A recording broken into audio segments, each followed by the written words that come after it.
Voilà, Doudou Montir TV, Mbote, abonnez-vous sur Doudou Montir TV, Nebozo Baksamarara.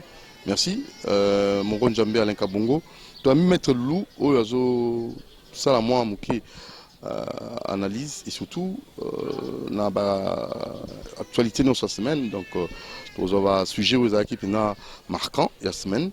Mais tu vois, nous actualité oblige entérinement, hein, il y a Kadi Madeni comme président et Asseni, Nabiro Mobimba, et de l'autre côté, Martin Faoulou, Assali Marche Naé, bien encadré par la police. Votre réaction? Bon, moi je ne crains pas trop Martin Fayoulou par rapport à Marche Assali pour l'entérinement à Kadima. Je crains plutôt Bato Bazana Katia système où tu as opposant parlementaire. Alors, bango soi ba s'opposer dans des marches wana et qui bo qui nous sala un passage à force et to lobby et comment même ba auto benga ba plénière moko ya ko batama busali yango c'est comme si bozolinga ko yeba résultat beaucoup zo lobité résultat ko zala nini lobby babi ou lona ka mo pepa zo ka tempête.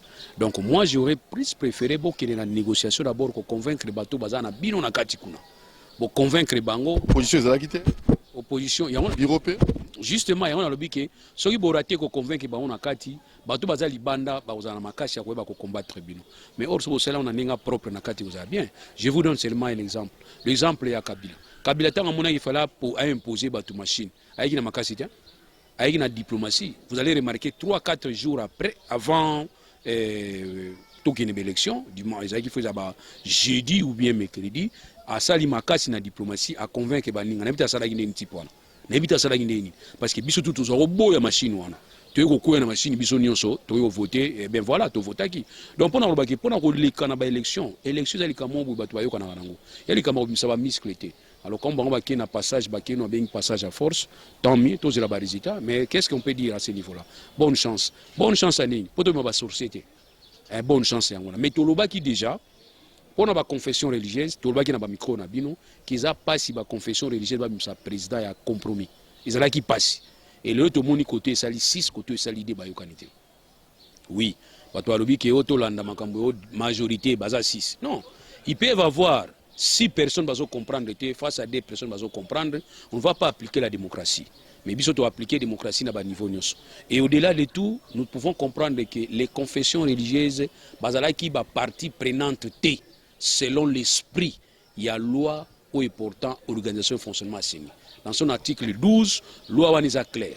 Loi est lobby, ba membre ya CENI et li ba personnalité par rapport à probité na moralité na bango.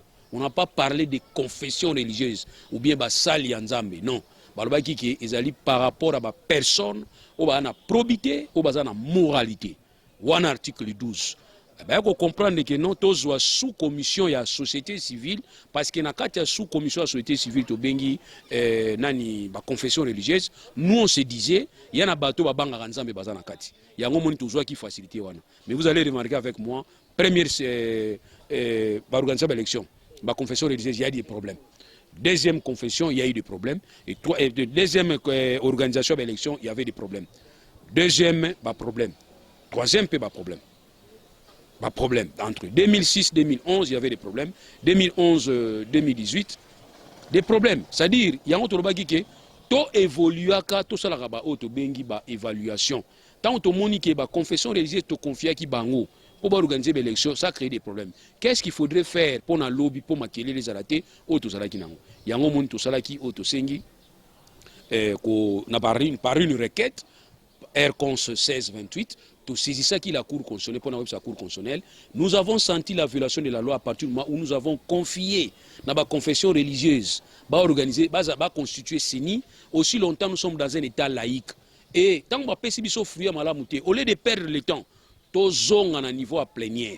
Tous à disposition à partir de l'article 12, il y a loi portant organisation fonctionnement CENI, total à quelles sont les personnalités de Togozoa. Si on monitorer la personnalité, eh bien, on peut maintenant opter comme la France. La France, ils ont une corporation constituée plénière.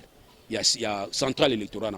Quand on parle de coopération, on a le Conseil supérieur audiovisuel, Conseil supérieur à la magistrature, la presse, barreau, ba association neti ya ba médecin oto bengi ba ordre ba médecin ba infirmier bango nde baza constituer plénière bisika o bazo sala centrale électorale ba sala pe bureau centrale électorale na bango là c'est dégagé mais pas na biso wa il faut toujours mettre des gens ba déléguer ba parti politique ba confession religieuse quand on sait que ba confession religieuse wana koyoka na pe zate boko mona ka dimana sona soni ba lobana kate mais bato nzambe bazo te ya biso bolingo et au mona bato ya kimbangiste sayo siège mokoto siège bayokanaka te toto assisté na 100 ans ya papa Kimbangu bato mosusu bakendaki te mais baza bakimbangiste vous comprenez et totali ba musulman kutu bango babetana makofi na ndenge moko ya sérieux bamosusu baza na prison lelo donc mpona koloba ke soki tozwi bato wana na baproblème na bango mpo baorganiser baélection c'est comme si tozo importer baproblème na Congo oyo tona baproblème ebele déjà yango namonaki ke kokende na lire wana eza malamu te alors soki bakomprenaki biso bali baprofite na re oyo recommandation ya cour ya re ya cour constitutionnelle ko bake bazongi seli seni nani assemblée nationale mais moi je suppose que l'assemblée nationale la plénière devrait avoir la sagesse ya ko contourner problème oyo mais malheureusement je dis aux gens bato batuna nga liboso Mbosso Alexis sagesse to te vie mboso bazwa ki opona sagesse na yo mais nazo kama vie azo salela ngote poani parce que bureau d'âge vie mboso bandi wana mutu bazwi na bureau d'âge or celui qui disait ne touche pas Mabunda azui papier mo wachebo ne touche pas Mabunda nzoka yeba ite ke chance za ye tour na yezoya alingo bunisa tour na ye vembo so bunisa ki chance na ye a toucher mo ne touche pas Mabunda mo siko vie so Mabunda longwa tembelelo yuza wana te or tant Mabunda longwa babike bureau d'âge c'est quoi c'est la sagesse bazui mukolo bazui na bana mibale ba accompagner mukolo vie à organiser l'élection ye moko candidat mo ne on normal via azo superviser l'élection il y a candidature ya ye moko amuna peu normal vie a déclaré ba résultat muto a gagné ye moko a ni déclaré alors via s'installer ye moko asko bino bozo na muto aboye to PC Congo au lieu que via ça la sagesse na ye via bia to kini na système ya vaika bakena vaika tozotala mais nous ce que nous disons tout simplement c'est que nous disons aujourd'hui qu'on rattraper bino dans 2 ans dans 3 ans vous allez remarquer que nous allons organiser des élections lesquelles élections vous allez ya mabe kolega o Kabila salaki or ngai lo nazo séparate Kabila ko seka biso bana mai Kabila zo seka biso azo chola biso mona mai pa za tozo attaquer azo rubate afin na silence mais il se moque de nous azo seka biso parce que il y aura des élections organisées en 2023 et kozala moins bonnes kolega o Kabila salaki Ram pour clore dossier Ram c'est une farce non Tobaki déjà c'est une escroquerie. Une escroquerie. Est-ce que vous continuez au cas téléphone tout bâti? Bazokata na kitoko nyonso, bazokata. Or, si c'est une taxe, la taxe a toujours une contrepartie. La taxe, tant on percevoir par la population, par le public, il faut qu'il y ait un service rendu par les institutions publiques. À cause ça, le service moko ko rendre et puis par rapport à service wana ne moto ko futa. Alors Ram les a présenté comme quoi? Au départ, ils allaient qui pour nous identifier ba pareil à mabe. To ici bango pareil à mabe pour nous bango na entrée. Oto benga ba droit assise. Kuna nde koyeba ke entrée botali so eza mabe. To wana oto benga ka institution na biso munene OCC atalaka. Alors OCC musala OCC zanini côté la quantité na côté la quantité na qualité. Donc c'est à ce niveau-là qu'on va savoir que chombo nanga eza chombo moko pirate. Mais bango ba koti chombo pirate, après ba zinga ke ba okata mbongo parce que chombo na yoza chombo pirate. Oh, bon on n'importe qui yango. Moi je suis qu'un simple consommateur. Ils ont déjà problème au départ. Ba ko changer oh non RAM situation RAM eza pour nini? Pour na ba internet to cha internet na nini ba cha yango wapi? Na kitambo. Ngana si bango oh. C'est que ba olinga kitambo ambutu ya cezala. Ponga pena olonga pale mpa na ngana na kitambo na fandi yo po longwe ali to tanda mission na kati ya kitambo wana to profiter na RAM et ko poser problème. Ba ko loba ba tiango na niveau ba université. Bo tia na université a problème ta. Et ça problème te. Mais la taxe en principe est frappaka mutu azali comme assujetti. Ou azali na concerné. Quand vous le faites comme ça et que vous allez nini, c'est que vous allez moto azana mboka. Ou azo télé la téléphone auto benga akoni. Bobo ko kata era mpwani. Parce que mutu wana sur l'internet ité. Mutu wana azana mboka. Rien à voir na mutu azo tangana. Tout le monde qui est ba irrégularité ça trop. Na ba élève. Na ba élève ko tabango. Donc yoto bino tout ça là tout possible. To benga moto oyo ya RAM a expliquer biso eza nini pour toi comprendre. Au départ nous avons salué le chef de l'État. Tant suspenda ki yango. Mais boy bisanga na bo sali déclaration suspension. Tant bo reprendre ko zongi. Déclaration fait ça.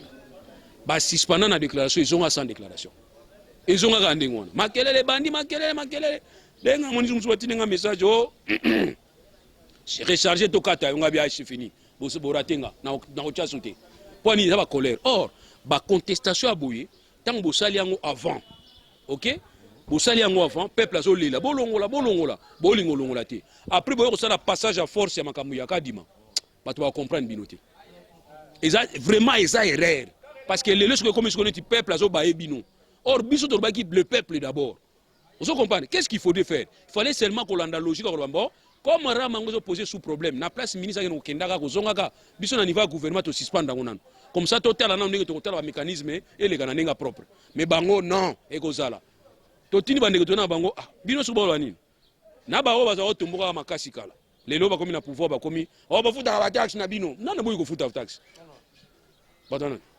na pouvoir lelo po bango za makasi na kotomboka lelo ba komi ba tuno la culture fiscale a ko futa taxe ezana nini surtout les taxes, impôts, sans contrepartie. Mais les taxes, mais il faut que vous compreniez. Vous faites quoi? Botiki na réseau de communication, est-ce que vous avez un mécanisme de contrôle, de collecte? Parce que force et taxe, ils ont une collecte. Force à taxe, ils ont une collecte. Et force à taxe, l'établissement, ils ont une loi pour prévoir. Vous comprenez? Mais ce qu'on a collecté, on a estimé que les réseaux sociaux ne sont pas si le gouvernement est exactement combien les lots. Les réseaux sociaux, ils ont un problème. Ils ont un nombre de bon, si on a tout dans la question, parce qu'il faut calculer l'IBP par rapport à chiffre d'affaires, par rapport à bénéfice. Bon, il y a un nombre. Ils le font sciemment.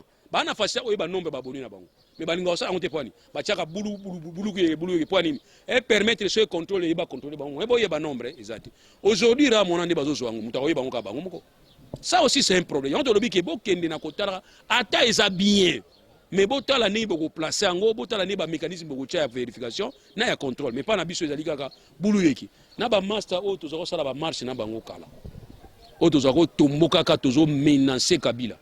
So tu n'as pas de futaka taxe. Alors, na évité ceux qui bango pas ça là qui va futaka ba kataka bango ramte. Ram bilo ba $7 wana. To ba qui peut bien. So lingo zo rambo wana. Disons tout simplement abatu. Ne tu yo na ibi ki uzao. So ba bi ke parani futa $7 mo batika utungisa yo. Ogono futa ngote. Ngani tingai rulaja ka ingana nzela to kena musika te na bengi papa yaka. Olingi nini? O permis yango. Olingi nini na tuni siko olingi nini? Oto kene biro. Musika kuna pwani. Musika kuna pourquoi libérer na libérer la ikiranga ndenge moko na ram naza capable na kina ba biro na bango na ke futa $7 nanga pona nini bo futa nga $7 bokozwa mbongo nanga bolia na bino mais ngana yeba kina sina futa ibo déranger ngate oko tia crédit no wa 200 francs bakatio et puis ba sengo pe merci ndenge ba katio nga est-ce ngana sengo katanga yango to lobike eza ba erreur stratégique leloyo bo parler makambo ram bo salir régime na bino faut que na lobango et régime na bino lelo ils ont pour organiser l'élection à sali on a nenga sali tout à l'heure biloko mi balé kangani trop peuple ata na pour soutenir normalement au banga parce que bino za bato ba yanki ba bato ba kwangolo et on te lobike bonne chance to lingi total la élection 2023 mais ngai souci na ngai yala ki makasi na linga to organiser l'élection moko o Kabila ko yoka soni mais tala ba élection to sala mbalo contestation ko banda avant ba élection. Or, les bonnes élections, ce sont les élections qui vont s'organiser avant, pendant et après, et même à moins de problèmes. Merci Maître Loulou, merci aux abonnés nombreux. Doudou Montiri TV, abonnez-vous pour vous informer en temps réel. Merci Moron Jambé Alain Kabongo. Ciao. Merci Maître Loulou. Merci.